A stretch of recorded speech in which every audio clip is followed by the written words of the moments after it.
Nanone mukunzi wa Judgment Truth Victory ndagusuhuje ubuntu n'amahoro bikomeze kubana nawe. Njyewe amazina nitwa Urinzwe n'Imana Faustin, aho nkomeje kukugezaho gahunda yabyanditswe ngo ukuri kuvugwe. Muvandimwe, kugira ngo tubanze kumenya ukuri tukwiye kuvuga, nifuje yuko tuzasoma Bibiliya, aho uyu munsi twahereye mu gitabo cy'Itangiriro, hanyuma tugeze mu gice cya 20. Mu gice cya 20 rero tugeze niho tugiye kureba nanone ibyo umwami wita Gerari acyura Sara, hanyuma Imana imutegeka kumusubiza Aburahamu.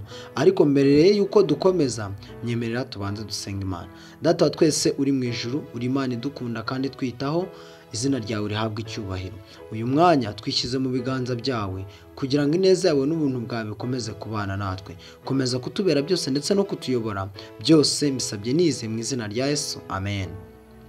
Rero bakunzi ba Judgment Truth Victory, nk'uko nari maje kubabwira, insanganyamatsiko tugiye kuganiraho uyu munsi tugiye guhera ku murongo wa mbere mu gice cya 20 mu gitabo cy'Itangiriro. Aburahamu avayo agenda yerekeje i Negebu, atura hagati ya Kadeshi n'Ishuri, asuhukira i Gerari. Aburahamu avuga Sara umugore we ati, ni mushiki wanjye. Abimeleki umwami w'i Gerari atumira Sara aramujyana, maze Imana ibonekera Abimeleki mu nzozi nijoro, iramubwira iti, umeze nk'intumbi ku bwa wa mugore wenze, kuko afite umugabo. Ariko Abimeleki yari ataramwegera, arayibaza ati, mwami, wakica ishyanga nubwo rikiranuka? Ubwe si we wavuze ati, ni mushiki wanjye? Ni umugore nawe ubwe ntiyavuze ati, ni musaza wanjye? Icyo nkoze icyo ngikoze mfite umutima ukiranutse n'amaboko atanduye.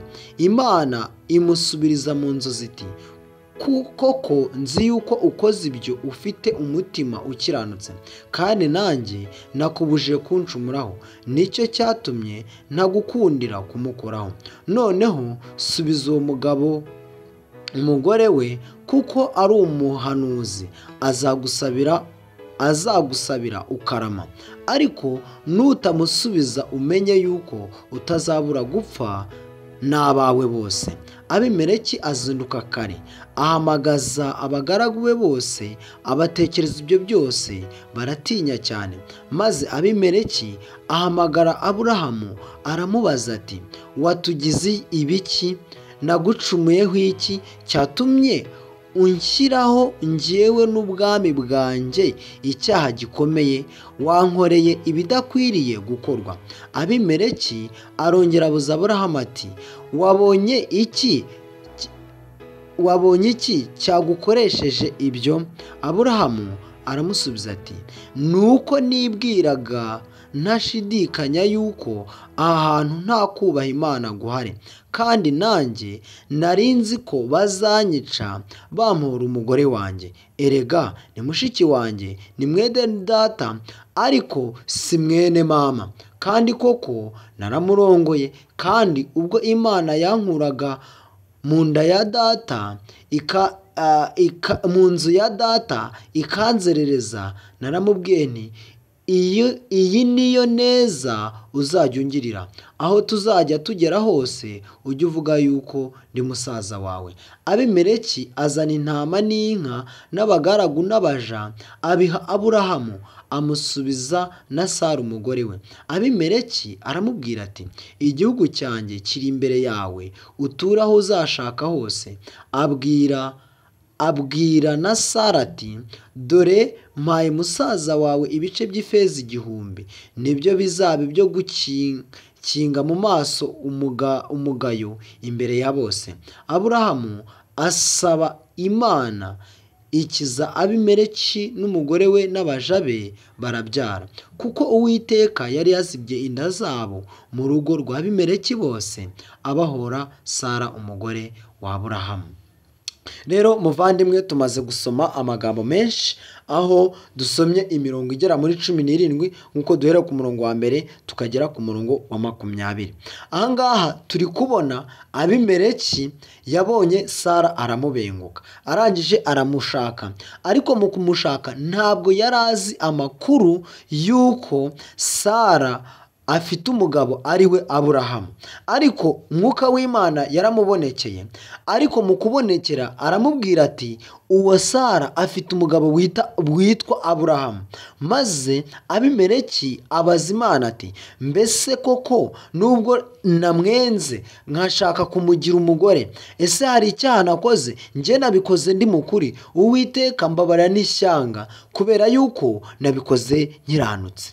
Rero muvandimwe, muri iki gihe cya none, baba abakobwa ndetse n'abasore, hariho ababeshyana bakavuga yuko mu gukundana kwabo ari bo bonyine bakunda, bikarangira baguye no mu ngeso zo gusambana bagakora icyaha, bikarangira umwe amaze kumenya ukuri yuko yabeshywe.